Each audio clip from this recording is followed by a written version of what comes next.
On another exciting entry of Animation Deliberation, you know we've been talking plenty lately about James Gunn, but this week it's time to talk about The Hired Gun. Right after these ads we have no control over. Sing along if you know the words. A 1, 2, 3, it's time for Animation Deliberation. A conversation and a celebration of our favorite action animated series. Yeah. Yeah, welcome back. That was a weird voice crack that I know is going to come through interesting on the recording there, but that doesn't matter because we are the podcast that takes action, animation, and cartoons seriously, but not too seriously, as you could tell by the laughter out of all of us here on the other end. I am Andrew Rogers. And I am J Scotty St. Clair. And, Zuhair, he got caught up in all of the traffic outside of the city. You know, all of these protesters for Endeavor and the heroes, they're going to cause some problems getting to the studio sometimes. Ooh, it stinks. But, we still have the two of us here to team up this week. And we just got done recording an episode on the latest episode of Bad Batch. And we talked a little bit about Quantum Mania there. But your whole voice cracking with Welcome Back just made me think of how they used Welcome Back Cotter in that movie. The Welcome Back. Welcome back, welcome back, welcome back. Your voice will crack. Anyway, that shows what kind of mood I'm in right now. We're in a silly, goofy mood, and that's good because My Hero continues to be great, but continues to be dark. Like, it is hard to find the positives in these episodes, aside from, the occasional one-liner that we'll get out of Hawks or All Might, or, in this case, Pork Cutlets, because that's not a spoiler. It's just a great scene that I loved. Yeah. It's a lot of, big things going on in that universe. Yeah. We have, we've got some feedback and news to address as well, but as a kind of like non-spoiler preamble here, that's kind of a great point. Like, it hadn't really resonated with me until now, but yeah, this episode was kind of few and far between with the lighthearted moments. Yeah, it was a pretty heavy episode, and the last few ones have been just that. So yeah, great call out there. Yes, I honestly kind of jumped the gun, because I completely forgot about the news and the feedback because I was so jazzed to talk about Pork Cutlets. But before we do that, as always, we're just going to jump in with a little bit of animation news coming from the anime side of the world. Sure. The first one kind of teeters on the edge of anime. Sometimes these characters are animated in a more anime style, sometimes more reminiscent of other styles. But one of my favorite musicians and musical groups out there are the Gorillaz. And I didn't even know a Gorillaz movie was in the works, but apparently a Gorillaz movie was in the works with Netflix. And we learned just a couple of days ago that amid the Netflix animation purge, Gorillaz frontman Damon Albarn shared with us that movie has been canceled. So it's tough not to, I can't be too upset because I just found out about it, but it is like, oh, we could have got that and now it's not happening. Like, that's a shame. So okay, I let you take this piece of news because I thought you knew something about the Gorillaz movie, because I too was 100% in the dark until we got this piece of news. And it is that weird, I'm missing out on something I didn't know I wanted, because their music videos and their music is fantastic and so much fun. And those Gorillaz characters that I'm assuming, most people have seen that album cover, whether they realize they have seen it or not, with the 4-panel gorillas. And I'm just like, that art style in an animated universe could have been so much fun with music all the way throughout. Like, it just would have been great.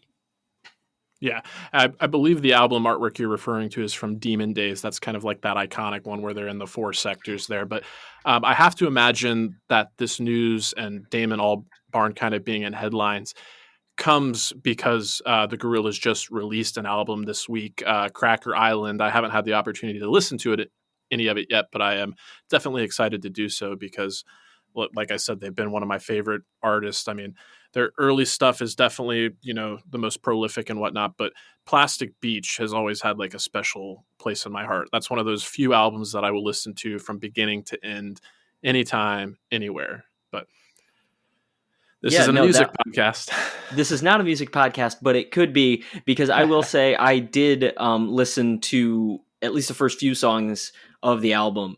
Oh, cool. And it's just another great Gorillaz hit. It's cool. Just it's got that, funky side to it. So I'm all on board, or I was all on board with the idea of a movie, even though that's no longer happening. Mm-hmm. But on the note of things that are happening, we're going to talk about the good news. And just a reminder to all of our listeners that the schedule is going to get real busy, because next week, Demon Slayer, the Entertainment District arc coming to a close, and the Swordsmith Village arc beginning, all in theaters, is premiering on March the 3rd. That's this upcoming Friday at the time of listening.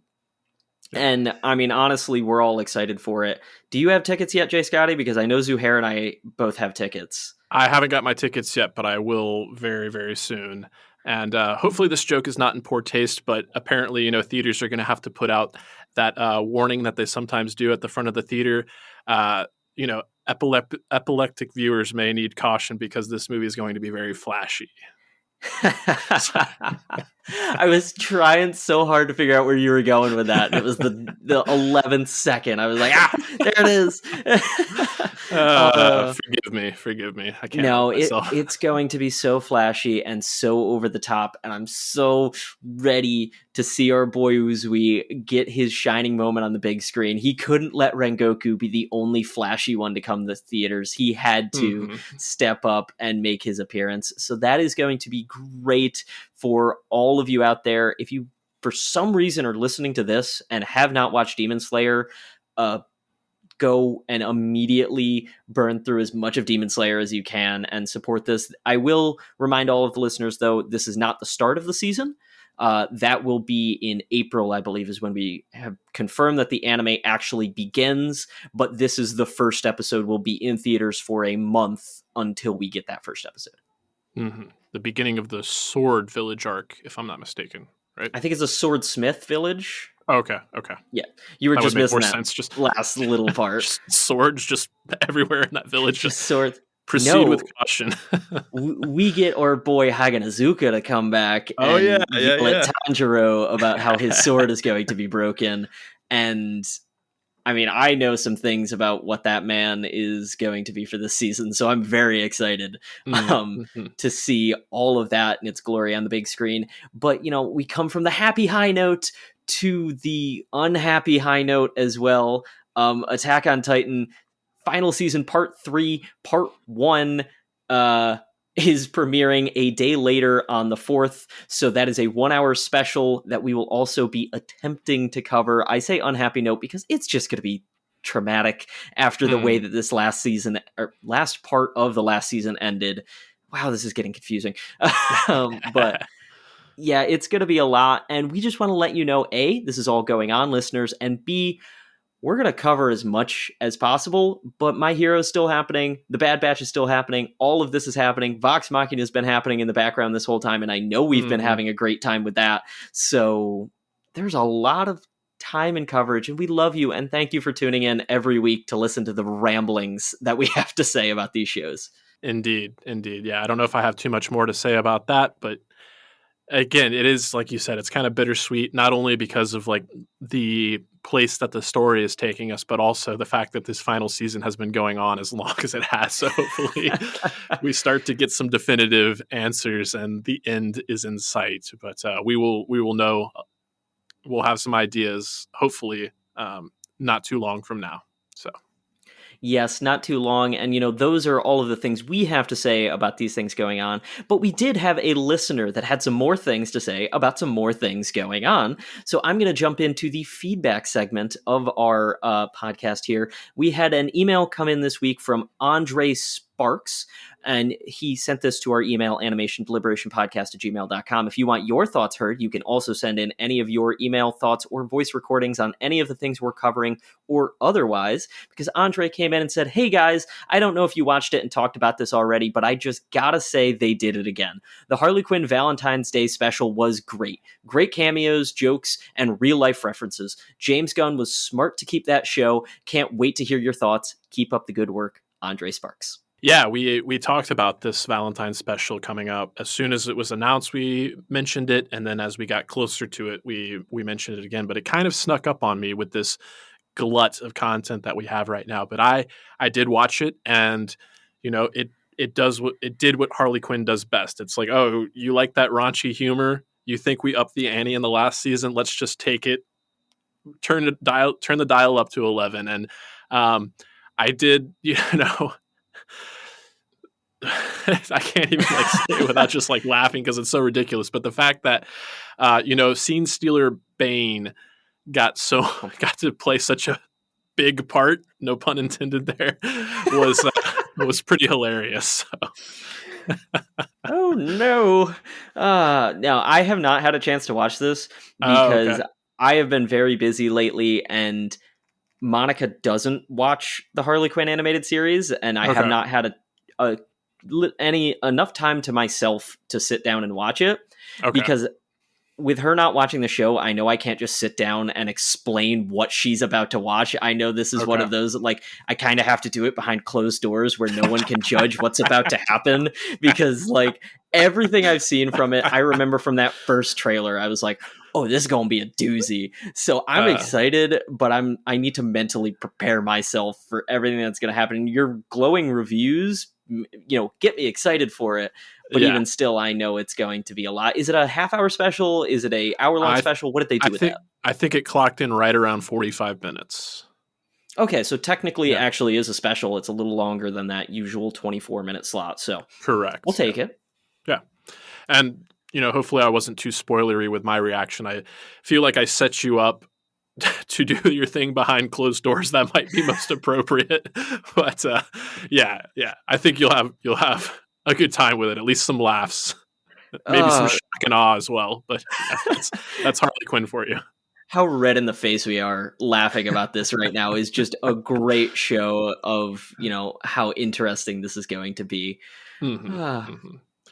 All right, well, I did want to mention TJ Stafford sent in some feedback as well. TJ, I saw your feedback, but it was Sword Art Online specific, so we will wait until Zuhair is back in the fold and can address that and speak to that better than either of us can. And then as we pivot to the My Hero Academia coverage, I did just want to mention a couple of things that I started watching. Some of these animes have been mentioned on the show. Zuhair mentioned how he started watching Bofuri, which I believe the subtitle is I Don't Want to Get Hurt, So I'll Max Out My Defense. I watched the first season, and, it's very cute. I think that's what I'll say about it. I don't know how invested I am, but it was, an enjoyable enough watch that I kept coming back. As a gamer, it had not a lot of nice references to that, but it's just very, very cute. And it's escaping me right now, but there's that Japanese terminology for when something's, just very cute and kind of innocent, like kawaii. Kawaii, yes. It's kawaii in a nutshell. That's exactly what the series is. So I watched that, and then I started watching, I think I'm maybe 6 or 7 episodes into That Time I Got Reincarnated as a Slime, and just the title alone is what drew me into that one. So having fun with that one. That's a lot of fun. I know I've watched a couple episodes of it with a friend, so I don't know where they actually fall in the whole spectrum of the schedule of episodes, but it's one of those that I'm like, okay, I have to go back and do this at some point. But yeah, there's just been so much content. I don't personally have anything new to talk about, but I will give a shout out to source pages, because I haven't been watching a lot of anime because I've been taking a reading break to get myself ready. They are doing a entire collective, I don't know over how long of a period, of the Secret Wars Marvel Comics run, which is 100 comics long or something like that. So Woo. they are doing that. If you guys are interested, they are going to, I'm sure, do a great job. But I have already been getting my wheels spinning on like, okay, how quickly can I start reading some of these comics? Because behind the scenes, I have access to their schedule. So I was just like, ooh, what's coming up? And I saw that and was like, oh, this is going to be fun to read through. So that's been my break, and I wanted to give them their due diligence shout out. But, enough talk about other shows. Why don't we talk about My Hero? Let's get into it. Yes. So we are discussing Season 6, Episode 20, Hired Gun. Deku saves a tall mutant woman being attacked by panicking civilians who believe she's a villain and has All Might escort her to safety. While surveying the city with the All for One users, he thinks back to during the conversation with the Vestiges when the first user, Yoichi, requests the second and third users' help in assisting Deku. They reveal they were from an era where All for One was at his peak of power, and part of the resistance fighting against him, and are unable to agree with Deku's idealistic beliefs. However, Yoichi reminds them that they had saved him from All for One's capture, rather than killing him like they were originally going to do. And that was what allowed All for One to grow in the first place. They eventually are convinced to follow alongside him. Later, after taking care of some thieves, Endeavor is lambasted by protesting civilians over his failures and for continuing to keep secrets. Endeavor, Hawks, and Best Jeanist proceed to discuss All for One's plan, believing he intends to completely hijack Shigaraki's body before pursuing Deku, and surmising he requires Shigaraki's hatred to steal One for All because he lacks any. Just then, Deku's GPS goes out, while All Might's car is attacked by a smoke bomb. It turns out his phone was sniped by a former Public Safety Commission pro-hero, Lady Nagant, one of the Tartarist escapees sent by All for One to capture Deku. She uses her quirk, Rifle, to shoot at him from afar, causing him to swing around the city and attempt to evade and defend. Lady Nagant is accompanied by Overhaul, who she had rescued from Tartarus, telling him to hide. A flashback shows that Nagant reluctantly agreed to All for One's request, learning about Deku's overt idealism about Hero Society, and accept payment in the form of a second quirk, Airwalk. All right. I don't know about you, but when I was in middle school, there was a brand of shoes called Airwalk that was like the knockoff brand for like Vans and stuff like that. So I had a couple of pairs of Airwalks. I just had to mention that. But that's such a weird memory to come out of nowhere. I was like, why does Airwalks sound familiar? And you saying that, it was just like, oh my God, yeah, that was a thing. Yeah. That's awesome. Yeah. And I will say, I'm upset the synopsis did not mention the cutlet. That was the pivotal point of the episode in my head, and there was no mention. He's like, oh, just found a woman that's a villain and gave him to All Might. And then All Might gave him pork cutlets. We need to talk about this. This was important. It gives him energy. I'm glad you bring up the pork cutlets again, because it's something that I kind of wanted to talk about at the beginning before we get too serious. And that's when All Might handed him that lunch bag or lunchbox, it had little rabbits and carrots were the design on there. And they kind of reminded me of like My Neighborhood Totoro. So the whole scene being in the rain, Deku offering his umbrella, and the sound design of that rain was like, it was doing something for me. I'm a pluviophile, which means, the sound of rain does something for me. I find it very euphoric, and it sounded great. But yeah, that whole scene reminded me of My Neighborhood Totoro. And then it just seems like, I don't know if it's intentional or not, but it really seems like My Hero Academia is embracing this whole Year of the Rabbit between Mirko, the mutant girl looking like a combination of a rabbit and a shark, and Deku's whole get up being very rabbit reminiscent. I've found myself being like, okay, we are definitely in the Year of the Rabbit here. Yeah, I have to assume it's coincidence because the manga has existed, but I love the fact that you can point it out because of the fact that they have leaned into it. There's been plenty of promo art that came out around the Lunar New Year of Mirko and of Deku in his full bunny ears outfit. So like, it's great that they can have fun with these characters and, like you said, lean into the Year of the Rabbit, because I didn't even think of that. I was expecting that it was little rabbits because I was wondering if it was like from his mom. And like his mom cooked it and gave it to All Might and was like, here, can you give this to him? Like in my head, that was my headcanon, was like, oh, she's got cute little rabbit things for him. And that's why maybe he's got the rabbit ears, not just for All Might's hair, but also because his mom likes rabbits. Or I was just making things up in my head. I had a whole story put together of like where these pork cutlets came from. I joked that I was excited, and apparently I was really excited about these pork cutlets. Like I didn't know that coming in and sitting down for this recording, but here I am. I took the pork cutlets at face value, but I love the backstory you wove in there, especially knowing that his mom has like fully been brought in the fold and like they've been completely transparent with her. I like that a lot, that she's that supportive of Deku and contributing to the care that All Might is providing to him. I really hope so, because I have loved this like All Might as a mentor part of it, where he's driving around the city concerned for him, but like the fact that he's finally getting to at least do some semblance of heroism alongside, for lack of a better term, his hero Mm-hmm. is awesome. Like, we didn't, outside of the movies, we've never seen Deku alongside All Might in any capacity out in the field. You know, we've seen it at UA, but this is his first Sure. time where he's getting to go out and do all of this, knowing that he has backup in the form of All Might. Even if All Might isn't fighting, he's still Right. supporting him in all of these different ways. And I have loved getting to see that and seeing the concern that All Might has for him. As much as it's sad that he's concerned, it makes me very happy that he's, actually taking care of him like he promised his mom. Yeah, and on that note, thinking about All Might and him being in the field with Deku, I know in the synopsis it mentioned how All Might's car was kind of like taken out. But did we? I watched the episode when it came out on Saturday, and I started a rewatch, but I wasn't able to finish it by the time we started recording. So, did we have any resolution about what All Might's fate was, or we kind of left wondering? Because I believe we're left wondering. We are left wondering. Okay.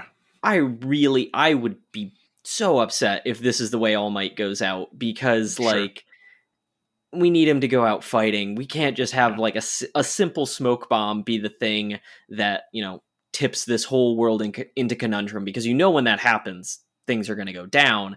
Hmm. I want it to be more, please, because give us caring All Might for a little while. Oh, definitely. Yeah. Yeah. No,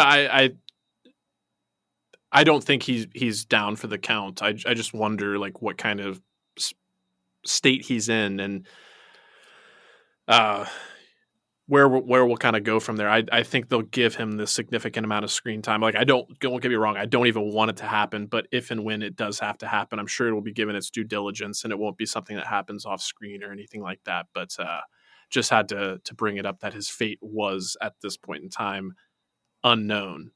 But Correct. yeah.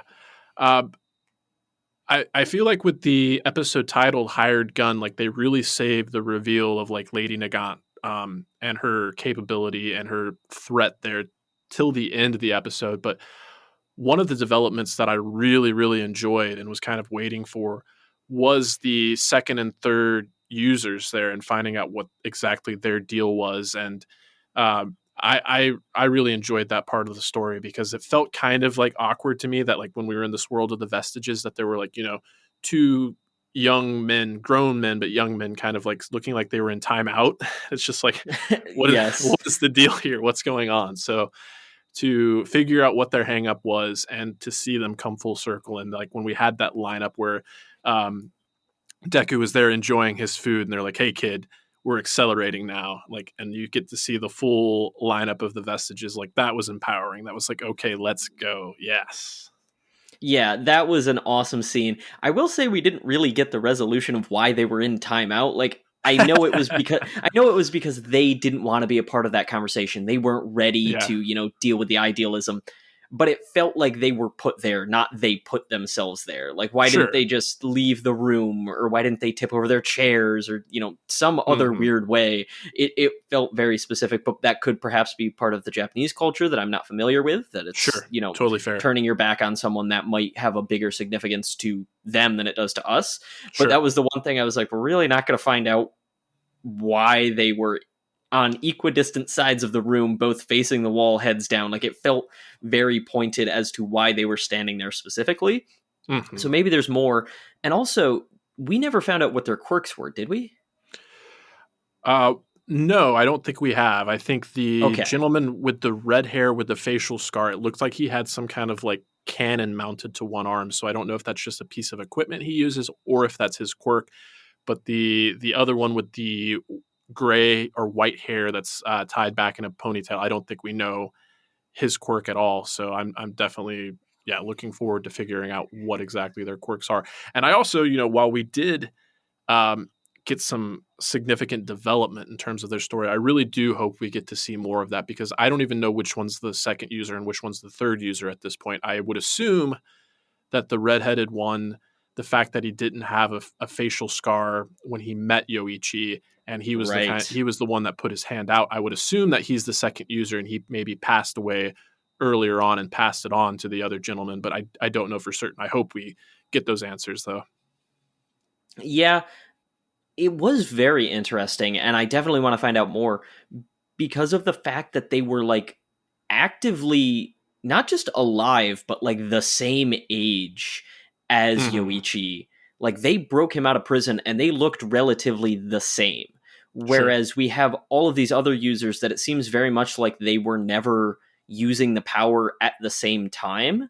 Mm-hmm. And, we've had mention from All Might, oh, after I pass the power on to you, my power has been diminishing. So what Mm-hmm. did it do when it was split between three of them at the same time? Like there's a lot of Mm. layers to this question, and I really want to know more about what was presumably the war against All for One Right. that led to this continuous passing as opposed to, only the generals have this power. How did we get there? There's a lot of questions that they left strategically unanswered, and I'm very, Sure. very intrigued Yeah. because, yeah, like I said, or like you said, rather, that scene with all of them lined up, I'm like, I don't know very much about any of the previous quirk users, and I'm so on board with all of them being here to support Deku. Yeah. Yeah. Agreed. Agreed. Yeah. Yeah. I mean, apart from that, I mean, I do want to get to Lady Nagant because she was badass and she feels like she's presenting a very palpable threat.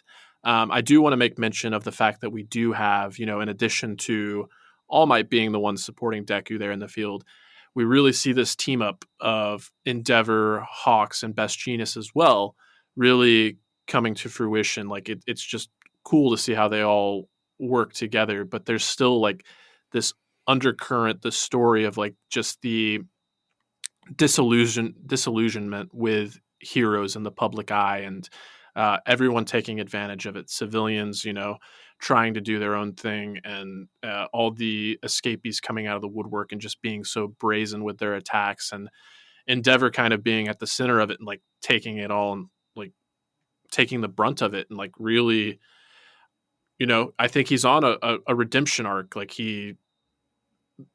when he takes out that villain, they say like, this is all your fault. He says, yes, that's exactly why I'm here, is because it's my fault. So really enjoying that continuing thread, as small as like the smatterings of that are. Just had to bring it up. Yeah, I know. I really like it. I don't want to call it a redemption arc because he's very much, in my opinion, a little bit too far gone to be truly redeemed. It Mm, feels more like, you know, carrying his burdens and being like, I did this, I have to live with this for the rest of my life. And he's going to be this stand up character of, you know what, throw the things at me. I deserve this. I'm just here to help you. And that's my penance. And, I have to live with this forever. I really like that. I am just amazed at how many people seem to be anti hero. Like, we haven't seen anyone positive to the hero cause or to the hero cause. mm, We've only seen all of these people negative. And it is a chicken and an egg situation of, if we didn't have heroes, would the villains exist? But if the villains existed and we didn't have heroes, how much worse would that situation have been? It's mm, obviously being escalated by Dobby coming out and saying, hey, this villain specifically exists because the number one hero made me. That's, going to ruffle a lot of feathers. But I'm really wondering if by the end of, maybe not this season, but after this arc kind of starts to evolve more, are we going to see hero supporters coming back out and saying, hey, we have to trust these guys because they're still the ones keeping us safe at the end of the day? yeah, that's a great take on this whole conversation. It really kind of like brings it back to me, to that age old question of like, taking it back to Batman and the Joker. Like, would the Joker exist without Batman? And it really goes. You could boil it down to like, what is human nature, and like that's a very philosophical conundrum or conversation you can have. But I my kind of take on it is like where power exists and someone can be stronger than another person. I think human nature in terms of being motivated by self-interest and survival, I think more often than not that people will take advantage of people that they can. So that's where the heroes come into play by foregoing that survival instinct and being protective of another outside of their own self-interest. But then, yes, once the hero steps up, it just escalates. Everything gets escalated from that point, and that's where you go from having, regular attackers and defenders to having superheroes and supervillains and whatnot. But it's a conversation all into itself. But I do appreciate you bringing that into the fold. So yeah. Oh yeah, just because ringing in my head as we have this conversation is the great scene from Captain America: Civil War, where Vision says, "Since Mr. Stark's appearance as Iron Man, the number of world-ending threats has increased exponentially." It's a great example of like, hey, if we didn't start this, where would it be? But on the flip side, heroes are heavily regulated in the My Hero Academia universe. You have to have a license. You have to pass the exams. You have to, go through all of these things. And then if you break the law, you're still a criminal. I'm going to use this as our little bit of a bridge to talk about Lady Nagant. She was a hero. Like, that was legitimately what she was doing. And then apparently, we don't know all of it, but killed another hero. And that was what put her in prison. I don't think that inherently makes her a supervillain by any extent of the terms, but she has just changed her worldview. And suddenly now, okay, we have to switch, and you're not a hero, you're now a villain. So how else can we regulate this? How else can we make sure that we're keeping people safe? So they're still trying to continue and escalate and change that. Maybe that's what we're going to see as Endeavor changes more of the rules of like, okay, we need to have heavier licensing or something along those lines. But it's a perfect example of, hey, this was a hero that we are now not considering a hero anymore. Mm-hmm. It can happen. Yeah, and that whole notion of her, like, speaking about, the disillusionment with heroes and the fact that, like, that is kind of Lady Nagant's backstory there. Like, something took place to where she became disillusioned with the very role she was serving. And, like, that's where I really hope that she's not like a one-off villain. Like, she's not just here for a few episodes to present this threat, because she's a great threat. But that concept alone is just so fascinating. And I really would like to see how she went from being a hero to becoming disillusioned to where she's at now, where she's a hired gun. It's the episode titles. Like, she's doing this because she was given payment in the form of another quirk. And maybe, it could be the fact that it's just All for One doing this, where if she doesn't do what he wants, he has the ability to just decimate her. So maybe she's doing it from a survival instinct. But just her interactions with Deku and kind of the confidence she has about herself, and like, oh, like, I miss, like, this is the first time somebody's been able to dodge like 2 shots in quick succession. There's an air of pride about the work that she's doing there that I find really fascinating. So I'm really hopeful that she'll be here for the long run, and we can really sink our teeth into like who she is and how she operates as a character, because I'm really impressed with what they've set up so far. Yeah, and I think Overhaul being in this episode may be a testament that, no villain is going to ever disappear. There's always going to be more story to tell around these, but you're right. I want to know, is it similar to Stain's story arc that she finally realized, we're idolizing these heroes and that's not okay, and that was her disillusionment? Or did something crazy happen? Because there is the interesting note, I think they said she was a public safety commission pro hero. Does that mean she was so. Does that mean she was part of like the weird program that Hawks was a part of, and very, ingrained in the society, and then suddenly saw the bigger picture of what was going on and was like, oh, I don't actually like this, whereas Hawks' number one goal was to like that and to become the next Endeavor. So I would love to see the duality of what this commission actually has done to create these heroes. But she is so interesting, and her power is phenomenal. Having this, I don't, what did they call it? Was it organic gun or something like that? Or I think her quirk was just rifle. The quirk is rifle, yes. Yeah. Yeah. but just like the unfolding of the arm, the bullet goes in Yeah. the palm, and the bullet is made of her hair. It Mm-hmm. reminded me of a cross of, several different characters, all of which I love. One of which is Ikago from Hunter x Hunter. They are a octopus monster ant, technically. There's a lot of weird things happening in that show, but they can turn their tentacles into a gun and shoot off Okay. these pellets. And Mm. it just hit me with that mixed with Mercy Graves from DC Comics Oh, of, nice. always having like a gun arm of some kind to defend Lex Luthor. And I was just like, Yeah. you're getting this like very practical, okay, you have a gun arm mixed with the organic. Well, you can curve bullets because you've made them yourself. And it's just this amalgamation of, I don't know how you beat this character. Like, this is going to be a lot. If it wasn't Deku, I don't know who would be able to actually, go toe to toe with Lady Nagant. So I think it's going to be an amazing fight, as well as just amazing powers across the board, even without airwalk. Yeah. Yeah. She definitely seems kind of OP in the fact that not only does she have this rifle built into her arm with incredible range, but she, just by manipulating her hair, she can create whatever kind of bullet she wants, including like hollowed out bullets or these curving bullets. So I love the call out to Mercy Graves because I hadn't quite made that connection, but I did love that there was kind of like almost this body horror element associated with the character. Kind of reminded me of like RoboCop in some ways, with it being like a meld between, an organic person and this like robotic aspect to it too. But the curving bullets reminded me of Wanted. It was like a 2006 movie with James McAvoy and Angelina Jolie, Morgan Freeman, but it was actually based on a graphic novel. So the comic book roots are all coming full circle there. So yeah. I love that. All I could think of is the Mythbusters episode where they were trying desperately to curve a bullet just nonstop. But yeah, it's such a cool power. And then having, now I'm not going to be able to remember the hero that is a teacher who uses guns. I That was think Snipe was in his name, but I don't know for sure. It might I feel like, be.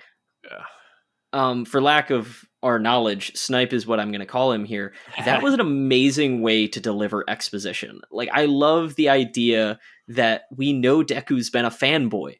He saw this interview with him so long ago, and it's stuck in his brain of, oh, wait, there was this hero that is now a villain, that is Lady Nagant, and, oh, yeah, when Hawks mentions it, he probably knew who this person was and what their quirk was and was ready to come up with a plan to defend. I thought it was just an awesome way to show, hey, this is what's going on, because it's very hard to just put into word or put in a visual medium, hey, the hair is bullets and they can curve and blah, blah, blah. So actually, like, talking it all out was honestly great to me. I didn't think it was too much by any extent of the term. I know some people prefer action over words. I don't think this was too much. I think this was that perfect amount of, we have the explanation, now we get to see it in action. Yeah, I agree. I didn't feel like it was taking me out of it at all. And I kind of said at the top, like, I feel like the threat she presented was just being set up, and I think we're going to really see it pay off in the next episode. And I'm hoping that it really, the threat she presents is kind of like really puts Deku to his limits, and we actually have to maybe see him use all of his quirks, including these 2 new quirks that we haven't seen on display. Hopefully we get to see them in action, and like, he has to give it his all in order to be able to just survive, much less defeat this villain in Lady Nagant. But yeah, I enjoyed what we got thoroughly. I didn't feel taken out of it, and I'm really excited for the next episode. For sure. And I think even if we don't get to see all the quirks, one of my other favorite things about this episode was previously, I didn't love Danger Sense. I was like, okay, what are you really doing with this whole, I can sense danger? This is a perfect situation that without Danger Sense, he even said in the episode, I'd be done for. So yeah, I loved getting this showcase, and I agree. I want it to be a showcase of as many quirks as possible fighting in this battle. And I hope it's going to be as grand as we want it to be, because it's going to be one amazing time, even if Hawks and all of Endeavor and them don't show up. But if they do show up, we also get to see Hawks use baby wings and really fight this one out. I want my baby back, baby back, baby back, baby back, baby back, baby back. Ribs. Oh, that's ribs, not wings. I don't know. It made me think of that. Whatever. The old Chili's commercial. The hour is late. So The hour is nigh and it is upon us, but that's really all that I had to say about this episode. Was there anything else you wanted to hit on? No, I think I got everything I wanted to say out there. So I open it up to our listeners. Please let us know what you thought about the episode. Hit us up with some feedback. You can do that at animationdeliberationpodcast@gmail.com, as well as a few other places.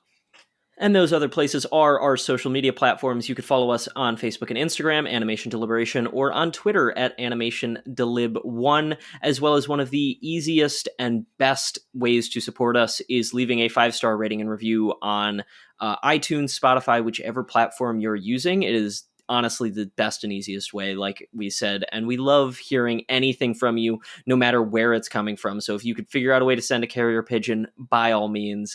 But it's always great to hear from any of you about any of the things going on. I concur. So thanks as always for listening, and keep tuning in. That's TOONIN. And as always, stay whelmed, B+ Ultra, and muscle. Thank you for listening to the Animation Deliberation Podcast, a proud member of the Stranded Panda Network.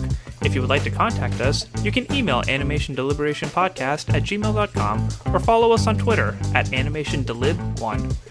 For this and other great shows, you can visit strandedpanda.com or join the great community that is the Stranded Panda Chat Facebook group at facebook.com/groups/svchat. Tune in next time, and remember, stay whelmed.